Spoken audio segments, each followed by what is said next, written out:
Antibiotics వేసుకుంటే గాయాలు మానిపోతాయా? ఎందుకు అట్లా యాంటీబయాటిక్స్ వేసుకుంటున్నారు అని మీరు. అవును. వాళ్ళ యాంటీబయాటిక్స్ ఎక్స్‌పీరియన్స్‌లు ఇవన్నీ మాట్లాడుతున్నాయి కొంతమంది పేషెంట్స్ ఎంక్వైరీ చేసిన వాళ్ళు కూడా. నాకు అనిపించింది మనం డీటెయిల్‌గా అడ్రెస్ చేయాల్సిన ఇష్యూ ఏమో డాక్టర్. అచ్చా, you want more on antibiotics and wounds. ఇంకా అవును. కొంచెం డీటెయిలింగ్ గా కావాలి మీకు ఇన్ఫర్మేషన్. మనం వేసుకోవద్దు అంటున్నామా? లేకపోతే వేసుకుంటే ఎంత మోతాదులో వేసుకోవాలి? ఏవి వేసుకోవాలి? ఏంటి? ఇప్పుడు మీరు అన్న ఫస్ట్ క్వశ్చన్, యాంటీబయాటిక్ వేసుకోవద్దు అంటున్నారా అన్న పాయింట్ కి, వాస్తవంగా our body is not made to depend on medicines. God has created the body in a way that it can heal itself. మన శరీరానికి మందులతో పని లేదు. మన శరీరం వీక్ అయిపోయినప్పుడు, మన శరీరం సరిగ్గా వర్క్ కానప్పుడు మందులు సపోర్ట్గా తీసుకుంటాం. Same works with antibiotics, right? అంటే మన బాడీ డిఫెన్స్ మెకానిజం సరిగ్గా వర్క్ కావట్లేదు, యాంటీబయాటిక్స్ వాడాల్సి వస్తుంది. హార్ట్ సరిగ్గా పంప్ కావట్లేదు అంటే హార్ట్కి సంబంధించిన మెడిసిన్స్ వాడాల్సి వస్తుంది. బ్లడ్ సరిగ్గా ఫ్లో కావట్లేదు కదా అని బ్లడ్కి సంబంధించిన బ్లడ్ థిన్నర్స్ అని వాడాల్సి వస్తుంది. మోషన్ సరిగ్గా రావట్లేదు అనేసరికి మోషన్ ఫ్రీ కావడానికి మెడిసిన్ వాడాల్సి వస్తుంది. ఎందుకు?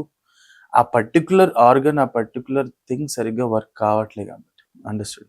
సిమిలర్లీ మన డిఫెన్స్ మెకానిజం వీక్ అయిపోయినప్పుడు, లేకపోతే మన డిఫెన్స్ మెకానిజం అక్కడికి వెళ్ళి పని చేయలేకపోతుంది, సమ్ అడ్డుకుంటుంది, డిఫెన్స్ పోవట్లే, something is stopping it to reach to the site అన్నప్పుడు మనం అడిషనల్గా యాంటీబయాటిక్స్ వాడాల్సి వస్తుంది. లోకల్గా గాయాల మీద కూడా యాంటీబయాటిక్స్ పెట్టుకుని వాడాల్సి వస్తుంది. So basically medicine is nothing but supportive measure. But మన బాడీ పర్ఫెక్ట్ ఉంటే మనకి యాంటీబయాటిక్స్తో పనే లేదు. ఊళ్ళల్లో ఉంటారు, ఎండకి అనక వానకనక కష్టపడి రైతులు పని చేసుకుంటారు. వాళ్ళకి కాళ్ళకి ముళ్ళు గుచ్చుకుంటాయి, గాజు పెంకులు గుచ్చుకుంటాయి, రాళ్ళు రప్పలు కొట్టి తగులుతాయి. వాళ్ళు ఏమి డాక్టర్ దగ్గరకు వచ్చి యాంటీబయాటిక్లు వేసుకుంటారు? లేదు, ఇమ్యూన్ అయిపోయింటారు వాళ్ళు, అంటే మొదటి నుంచి వాటికి. What is that? So body can heal itself, body can transform itself. కానీ బాడీ వీక్ అయిపోతుంది కాబట్టి నీకు మెడిసిన్స్తో పని ఉంది. That is the point. First thing. Second question what you ask for, ఎన్ని రోజులు యాంటీబయాటిక్స్ తీసుకోవాలి, అసలు యాంటీబయాటిక్స్ ఎట్లా పనిచేస్తాయి వూండ్స్ ఉన్నప్పుడు. So point is, wounds are two types. దెబ్బ తగిలి గాయమైందా, లేకపోతే గాయం దానికదే అయ్యిందా? లోపల నుంచి గాయమైందా? ఎస్, లోపల నుంచి డ్యామేజ్ అవుతూ అవుతూ మనకు గాయం బయటకు కనిపిస్తుంది. either of the two things. దెబ్బ తగిలి గాయమైంది అంటే ఆ దెబ్బ తగలంగానే మన రక్తం గారుతుంది, that's a good sign. Okay, body is healthy. So అప్పుడు మీరు పసుపు రాసుకుని కట్టుకట్టినా కూడా చాలాసార్లు మానిపోతుంది. Because blood is coming, growth factors అన్ని రీచ్ అయితే, డబ్ల్యూబీసీస్ ఫైటింగ్, మన ఇమ్యూన్ సిస్టమ్ యాక్టివ్ ఉంటుంది. So you don't need medicines. Okay, అప్పటికి కూడా సరే, ఒక డయాబెటిక్ పేషెంట్ కావచ్చు, లేకపోతే చాలా సిక్గా ఉన్న పేషెంట్ కావచ్చు, ఇమ్యూనిటీ లెవెల్ లో ఉన్న పేషెంట్స్ కావచ్చు, అలాంటి వాళ్ళకి డెఫినెట్గా దెబ్బ తగిలినప్పుడు మనము సపోర్టివ్గా, ప్రివెన్షన్గా ఆర్ ప్రొఫైలాక్టిక్గా మనం యాంటీబయాటిక్స్ వాడి బీటాడిన్స్ డ్రెస్సింగ్ చేసుకుని కట్టుకుంటాం. That is okay. That is to be on safer side. Infection అవుతుందేమో అన్న భయానికి మనం ముందే అన్ని పెట్టుకుని చేసుకుంటాం. ఒక యాంటీబయాటిక్ వేసుకున్నా కూడా తప్పలేదు బయట నుంచి దెబ్బ తాకినా. కానీ ఏమవుతుందంటే, మనం ప్రతి దానికి చాలా మంది ఏమవుతుంది, ఓవర్ కాషియస్ ఉంటారు పేషెంట్స్. అంటే వాళ్ళకి కొంచెం నాలెడ్జ్ ఉంటుంది, అందరూ దాన్ని హాఫ్ నాలెడ్జ్, గూగుల్ నాలెడ్జ్ అని చాలా వ్యంగ్యంగా మాట్లాడతారు. అది కరెక్ట్ కాదు. ఎందుకంటే ప్రతి డాక్టర్ నీతో గంట సేపు టైం ఇచ్చి నీతో అన్ని ఎక్స్ప్లెయిన్ చేయడు. పేషెంట్ మెడికల్ స్టూడెంట్ కాదు, వాళ్ళకి తెలీదు. సో వాళ్ళు గూగుల్లో సర్చ్ చేస్తారు, ఇంకెక్కడో సర్చ్ చేస్తారు, పక్కింటి వాళ్ళతోనూ పెద్దవాళ్ళతోనూ డిస్కస్ చేస్తారు, because they don't no. So అందరూ పేషెంట్స్ని ఇలా అనడం నాకు నచ్చదు, నాకు పర్సనల్గా నచ్చదు. మీరు గూగుల్ చదువుతున్నారు, గూగుల్ తల్లిని నమ్ముకున్నారు, గూగుల్లో చదవచ్చు, నాతో మాట్లాడద్దు అని చాలామంది డాక్టర్స్ ఇలా చెప్తారు. నాకు నిజంగా అది కరెక్ట్ అనిపించదు. See, because I see my mother, my father, my sister, they are not medicos. Okay, but ఒక విషయం వచ్చినప్పుడు వాళ్ళు కనుక్కోవాలి, కన్సల్ట్ చేయాలంటే మనం డాక్టర్ దగ్గరికి వెళ్తే డాక్టర్ 5 నిమిషాల కంటే ఎక్కువ టైం ఇయ్యడు. నువ్వు అడిగే క్వశ్చన్స్ కి ఆన్సర్స్ చెప్పడు చాలా మంది, ఎందుకంటే దే ఆర్ ఆల్ బిజీ. నువ్వు బిజీగా లేవు, నేను ఖాళీగా కూర్చున్నా నేను నీతో మాట్లాడతా అని చెప్పే డాక్టర్లు ఎవరున్నారు? లేరు, పాసిబుల్ కూడా కాదు అది. సో అలాంటప్పుడు ఏం చేస్తారు వాళ్ళు, డెఫినెట్ గా గూగుల్లో అవి ఇవి సర్చ్ చేసుకుంటారు, కొంచెం వరకు తెలుసుకుంటారు. దాన్ని నువ్వు హాఫ్ నాలెడ్జ్, హాఫ్ నాలెడ్జ్ వచ్చి నాన్ను టెస్ట్ చేయడానికి నువ్వు వస్తున్నావు అని అనడం కరెక్ట్ కాదు. నువ్వు వాళ్ళకి సరైన answer they will be very thankful. Patients are like that. కానీ సిస్టమ్ ఎలా ఉందంటే పేషెంట్స్ ఎక్కువ, డాక్టర్స్ తక్కువ. ఆ రేషియో మీట్ కాక, ముఖ్యంగా government doctors. But then this is also very important. Right. So patients కి ఆ హాఫ్ నాలెడ్జ్ అనే వర్డ్ నేను వాడను. They have some little knowledge. Okay, is they trying to protect or safeguard themselves. అవును.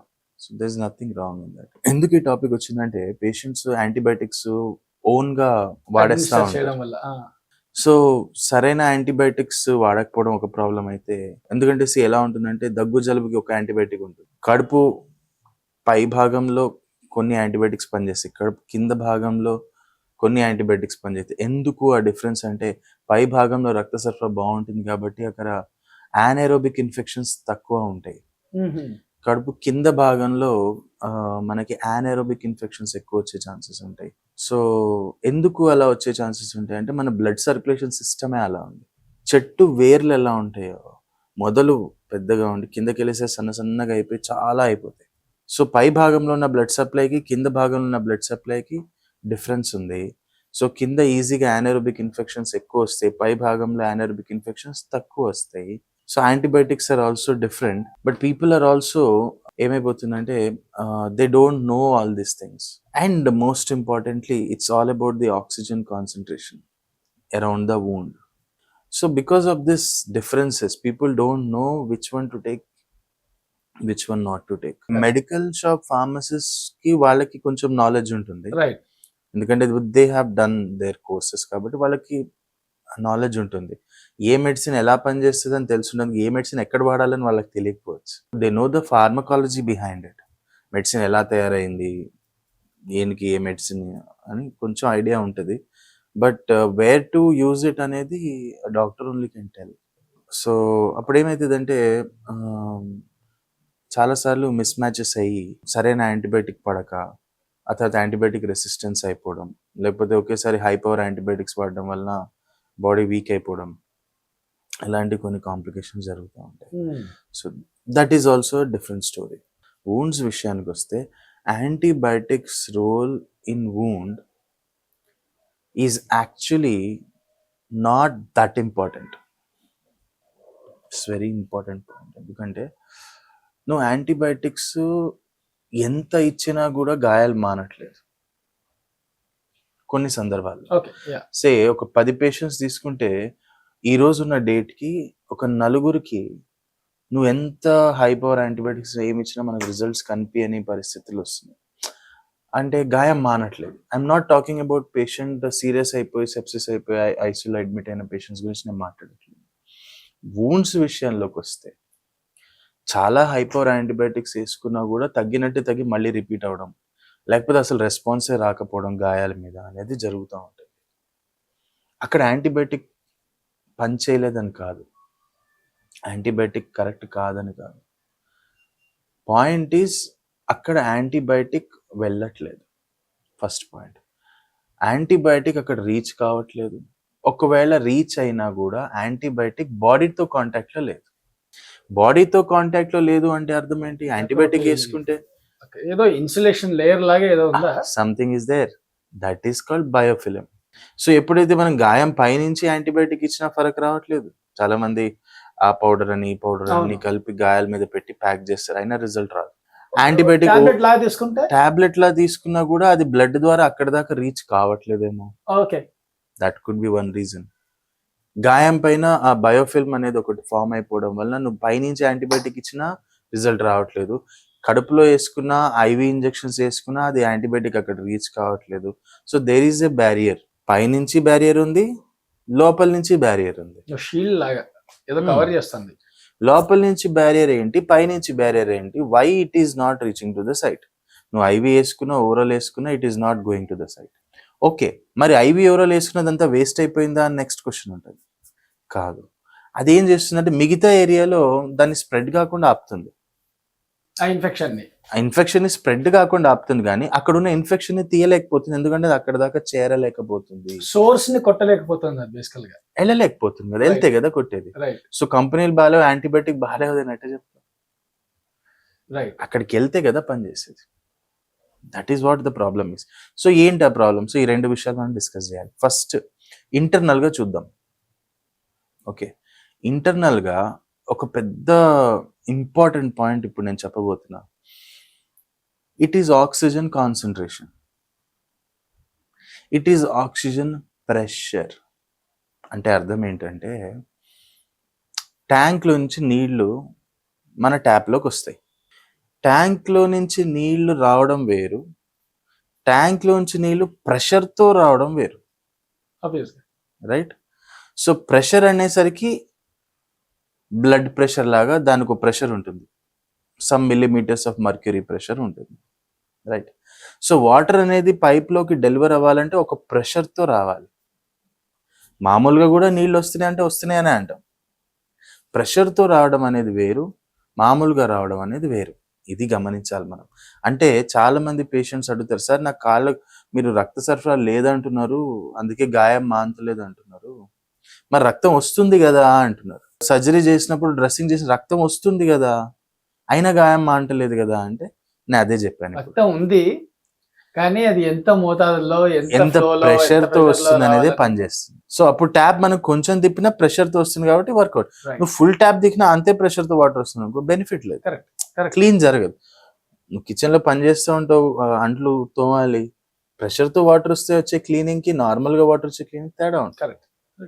Similarly now coming to this point, ఇప్పుడు మనం ఈ room లో ఉన్నాం, ఒక ఎయిర్ ప్రెషర్ ఉంది, ఎయిర్ ప్రెషర్ అట్మాస్ఫియరిక్ ప్రెషర్ ఉంది, ఆ ప్రెషర్ ఉంది కాబట్టి ఇక్కడ ఆక్సిజన్ ఉంది. అదే హిమాలయాల వైపు వెళ్ళేసరికి ఏమవుతుందంటే ప్రెషర్ అనేది తగ్గిపోతుంది, ఆ ప్రెషర్ తగ్గిపోయేసరికి ఆక్సిజన్ కూడా డిస్పర్స్ అయిపోతుంది, అందుకే మనకు గాలి అందదు. కరెక్ట్. అంటే గాలి ఉంది కానీ ఆక్సిజన్ అందదు. కరెక్ట్. Got it. సిమిలర్లీ మన బాడీలో సెల్స్ లో కూడా, ప్రతి ఒక్క సెల్లో కూడా ఆక్సిజన్ అనేది డెలివర్ అవ్వాలి అంటే ఒక పర్టికులర్ ప్రెషర్లో డెలివర్ అవ్వాలి, అప్పుడే సెల్ మెటబాలిజం అనేది జరుగుతుంది. Right. Where there is oxygen there is life, where there is no oxygen there is no life. Where there is no oxygen అక్కడ ఫంగస్, బ్యాక్టీరియా, వైరస్ గ్రో అవుతుంది. Okay. And where there is oxygen అక్కడ new blood vessels form అవుతాయి. Right. Where there is oxygen అక్కడ growth అనేది వస్తుంది. So ఒక గాయం మాంతలేదు అంటే అక్కడ గ్రోత్ రావట్లేదు. ఎందుకు రావట్లేదు అంటే ఆక్సిజన్ డెలివర్ కావట్లేదు, సెల్ మెటబాలిజం జరగట్లేదు.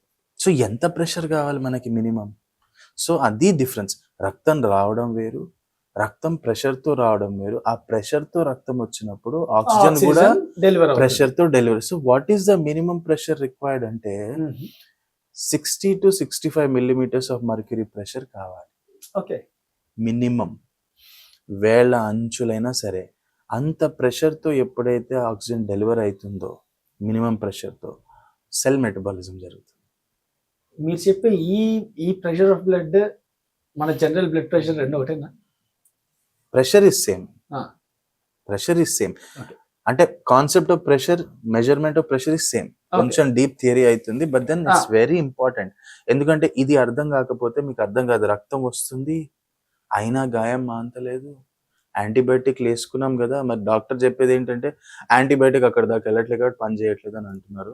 మరి యాంటీబయాటిక్ వెళ్ళాలంటే రక్తం రావాలని అంటున్నారు. మరి నా గాయంలో రక్తం వస్తుంది అయినా గాయం మాంతలేదు. అది సింపుల్, మనం అడ్రస్ చేసినాం. So the point is enough pressure తో రావాలి, అది రావట్లేదు కాబట్టి రావట్లేదు. సో ఇప్పుడు మనం ఏం చేయాలి? అది మీరు చెప్పేది ఇంటర్నల్ బ్యారియర్. ఇంకా అది కంప్లీట్ చేయలేదు. So minimum 60-65 millimeters of pressure ఉంటే మన సెల్ సర్వైవ్ అవుతుంది, ఆక్సిజన్ కాన్సన్ట్రేషన్. ఎప్పుడైతే ఈ ప్రెషర్ 20కి పడిపోతుందో యానైరోబిక్ అట్మాస్ఫియర్ తయారైతుంది, అక్కడ బ్యాక్టీరియా, ఫంగస్, వైరస్ గ్రో అవుతుంది. సో ఒక చోట ఫంగల్ ఇన్ఫెక్షన్స్ వస్తున్నాయి, ఒక చోట బ్యాక్టీరియల్ ఇన్ఫెక్షన్ వస్తుంది, ఒక చోట వైరస్ వస్తుంది.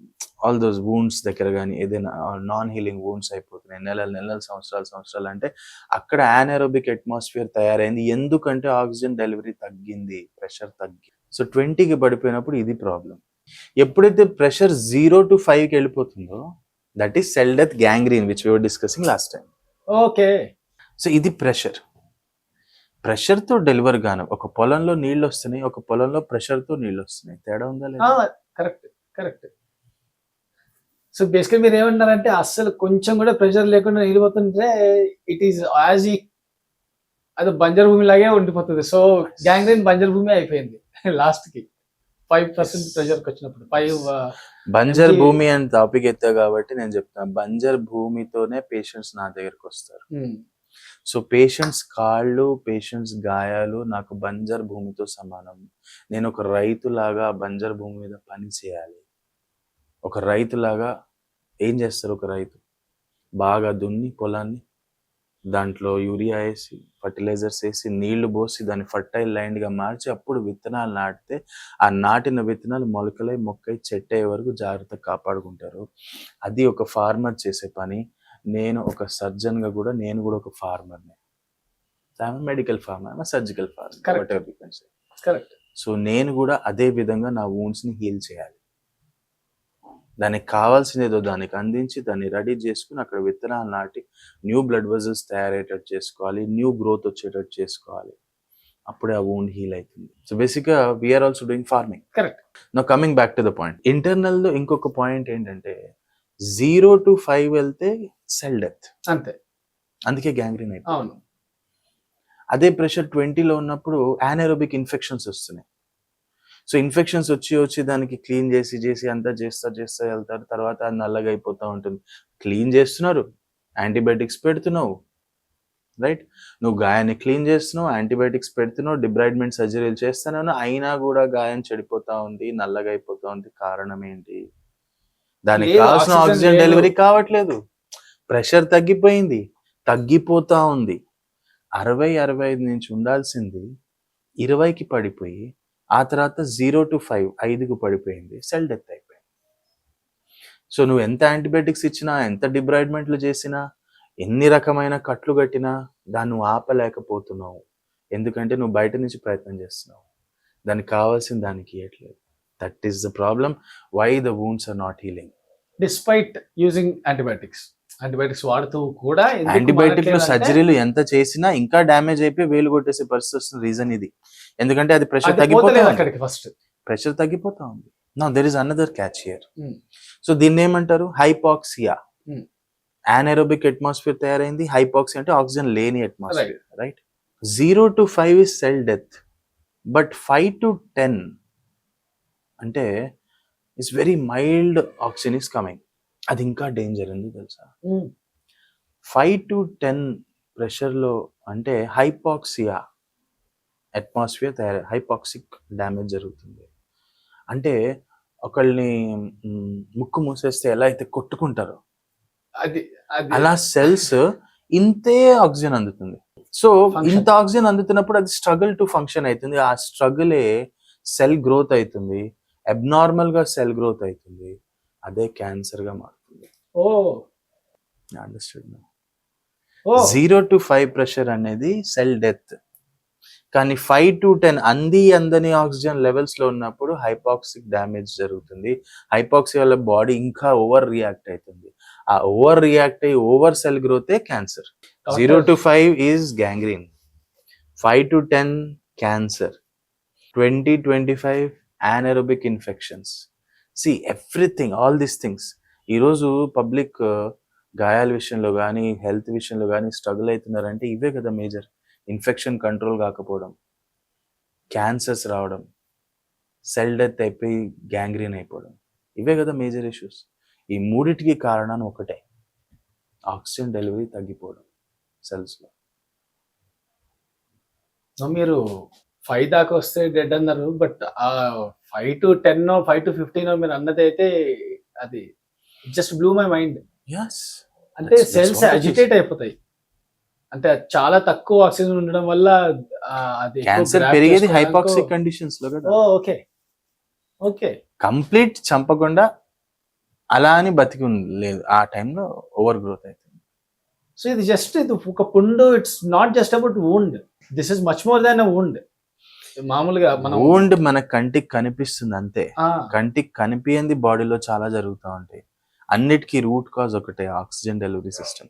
అందుకే మనం కొంచెం మన పాతకాలంకి వెళ్తే, పాతకాలం కాదు కానీ అవర్ యాన్సిస్టర్స్ వాళ్ళందరూ ప్రాణాయామం చేయాలి, వ్యాయామం చేయాలి. ఎందుకంటే they want to stretch your body. Nobody asked you to go and do weight lifting. They said ప్రాణాయామం లేదంటే వ్యాయామం అంటే exercise, breathing, stretchings, oxygen delivery improves. That is enough. నువ్వు గంటలు గంటలు రోడ్ల మీద పరిగెత్తి 10,000 అడుగులు తిరిగాను, 20,000 అడుగులు తిరిగాను, జాగింగ్ చేసుకున్నాము, బాడీ బిల్డింగ్కి వెళ్ళి జిమ్ చేసుకున్నాం, what ever you're doing, but is that what your body really needs? Your body needs to be stretched. Every cell should get optimum amount of oxygen delivery. You will be disease free. So again oxygen, ఈరోజు కూడా మళ్ళీ అదే antibiotic, అదే oxygen discussion. Correct. So this about internal, అవును, right? అందుకే external film ఏంటి? External film, now this is the point. External film అనేది చాలా సింపుల్ గా మనం చెప్పొచ్చు. ఏంటంటే bacteria is also a living being కదా. అవును, it is also living on this earth కదా. అవును. But it needs a different atmosphere to live on the earth. ఇప్పుడు మనం ఈ రూమ్ లో ఉన్నామంటే ఒక లెవెల్ ఆఫ్ మాయిశ్చర్ ఉంది, ఒక లెవెల్ ఆఫ్ ఎయిర్ ప్రెషర్ ఉంది, లెవెల్ ఆఫ్ ఆక్సిజన్ ఉంది, కాబట్టి హ్యాపీగా కూర్చున్నాం. సపోజ్ మాయిశ్చర్ ఎక్కువైనా, చెమటలు గారుతుంటే మనం ఎక్కువసేపు ఉండలేము, లేకపోతే బాగా చలేసినా ఎక్కువసేపు. సో ఎనీథింగ్ మనం బ్యాలెన్స్ చేసుకోలేం, రైట్? అదే విధంగా బ్యాక్టీరియా కూడా అక్కడ గ్రో అవ్వాలి అంటే దానికంటూ ఒక అట్మాస్ఫియర్ అక్కడ తయారై ఉండాలి, రైట్? ఉండాలి. దానికి అనుకూలమైన వాతావరణం అక్కడ ఉంటేనే బ్యాక్టీరియా గ్రో అవుతుంది. ఆ అనుకూలమైన వాతావరణం ఏంటి? బాడీలో ఉన్న యాసిడిటీ, బాడీలో ఉన్న యాసిడ్ లెవెల్స్. ఓకే. బాడీలో ఉన్న యాసిడ్ లెవెల్స్, బాడీ లోపల యాసిడ్ లెవెల్స్ తక్కువ ఉండాలి, తక్కువ ఉండాలి. బాడీ బయట యాసిడ్ లెవెల్స్ ఎక్కువ ఉండాలి. బాడీ బయట, బాడీ బయట in the sense skin, okay, wounded areas లో ఆల్కలైన్ నేచర్ ఎక్కువ ఉందనుకో, అక్కడ బ్యాక్టీరియా గ్రో అవుతుంది. No this is very controversial. అందరూ యాసిడ్ లెవెల్స్ ఉంటాయి కదా బ్యాక్టీరియా పెరుగుతుంది అనుకుంటారు. No, it is the alkaline medium. So it is the pH basically. Right. Some superficial infections కి ఆల్కలైన్ pH కావాలి, డీప్ రూటెడ్ ఇన్ఫెక్షన్స్ కి acidic pH కావాలి. There is some difference. Okay. So basically it is the pH game. So దానికి అనుకూలమైన వాతావరణం is the pH of the wound. acidic pH, alkaline pH. Number 1. Number 2, anaerobic atmosphere. So simple words లో acidity లేకుండా చూసుకోవాలి అని చెప్పచ్చా మనం? Of course. అంతే కదా. అసిడిటీ వల్ల ఇన్ఫ్లమేషన్ వస్తుంది, ఇన్ఫ్లమేషన్ వల్ల వాపు వచ్చేస్తుంది, ఎడిమా వచ్చేస్తుంది, బ్లడ్ ఫ్లో తగ్గిపోతుంది, ఆక్సిజన్ ప్రెషర్ తగ్గిపోతుంది. రూట్ కాజ్ ఏంటి? Acid levels. Right. Acid clean అవ్వాలంటే బాగా వాటర్ తాగాలి. Got it? So that is the point. Body లోపల ఉన్న యాసిడ్ లెవెల్స్ ని మనం, ఎందుకంటే almost all the organs 7 to 7.5 pH ఆ రేంజ్ లో ఉంటాయి.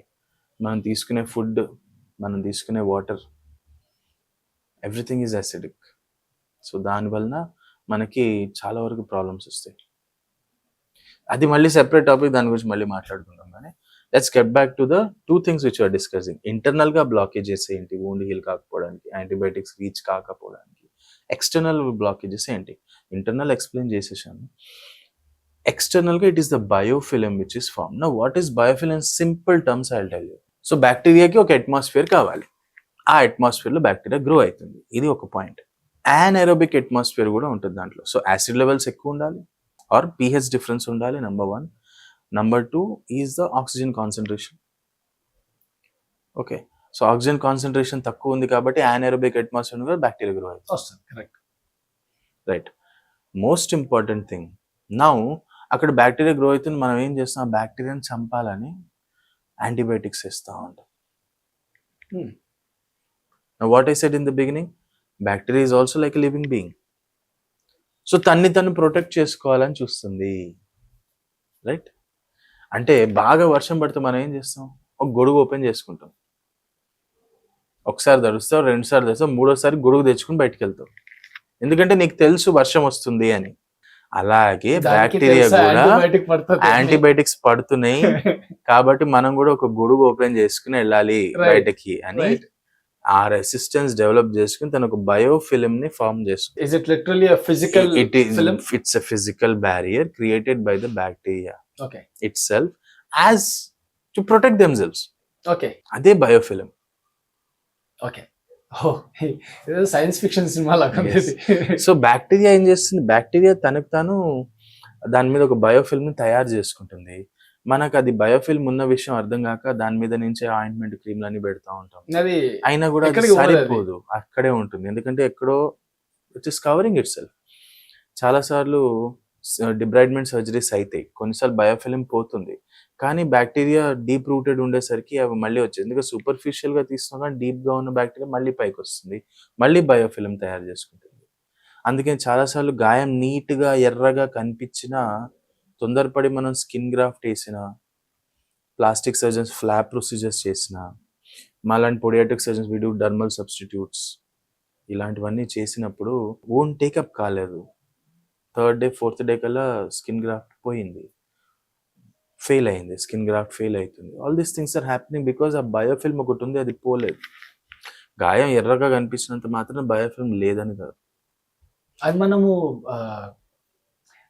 ట్రీట్మెంట్ చేసే కొద్దీ మనము ఇది అరే ఇది యాంటీబయాటిక్ వెళ్ళలేకపోతుంది, బయోఫిలిం ఉండొచ్చు అని గ్రహిస్తామా, లేకపోతే is there a way to actually diagnose it? Simple గా చెప్పాలంటే బయోఫిల్మ్ ఒక రోజులో తయారు కాదు. Okay. అక్యూట్ వూండ్స్ లో బయోఫిల్మ్ రాదు. క్రానిక్ వూండ్స్, నెలల తరబడి ఉండిపోయిన వూండ్స్ లో ఖచ్చితంగా బయోఫిల్మ్ ఉంటది అని కాబట్టి అందుకే హీల్ కావట్లేదు. సో అవ్వట్లేదు. ఆ బయోఫిలిం ని ఫస్ట్ పోవాలి, నంబర్ 1. నంబర్ 2, మనం ఇప్పుడు ఇదే పాతకాలంలో అంటే ఇప్పుడు కూడా అదే చేస్తున్నారు. దాని స్వాబ్ తీసి కల్చర్ కి పంపించి 3-4 డేస్ వెయిట్ చేసి 5th డేకి రిపోర్ట్ వచ్చి బ్యాక్టీరియా లేదు అని వస్తుంది కొన్నిసార్లు.